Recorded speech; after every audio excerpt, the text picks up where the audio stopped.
Kung titignan mo yung pupuntahan, di ba parang malayo? Pero pag lilingunin mo yung pinanggagalingan, malayo ka na. Hindi mo malalaman kung hindi ka susubok.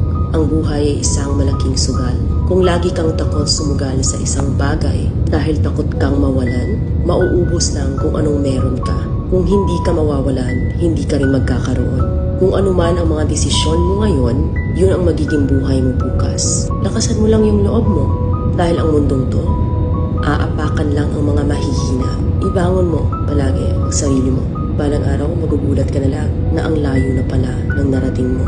Kahit mabagal ang progress, basta may usad at kumikilos ka, okay na yan. Wala tayong magagawa. Ganyan talaga ang proseso ng buhay. Lahat tayo nakakaranas ng hirap. Hindi natin alam kung hanggang kailan tayo dito sa mundo. Kaya mas piliin mo maging mabuting tao. Ang pinakayaman na maituturing natin sa sarili ay ang ating mga pangarap. Kapag handa kang abutin yung mga pangarap mo, hindi ka maghihirap. Kung lagi kang may pinagdaanan sa buhay or pagsubok, pruweba lang yan na isa kang magiting na sundalo. Sa mga pagsubok, diyan ka aangat, diyan ka babaguhin. Yung tatag mo kung paano ka mag-ayos ng problema. Hindi ka magtatagal sa mundo. Lubos-lubusin mo na. Gawin mo yung mga bagay na handang iangat ang sarili mo.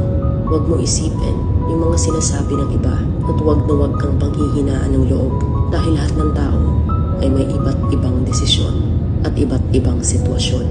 Huwag ka lang mawala ng pag-asa. Hindi mo naman kailangan madaliin lahat. May proseso ang bawat ganap mo sa buhay. Alam mo kung ano yung nakakapagod? Ang palaging patunayan ang sarili mo sa ibang tao. Sa mundong to, piliin mo ang hindi magarbo. Keep it low-key ka lang. Simple,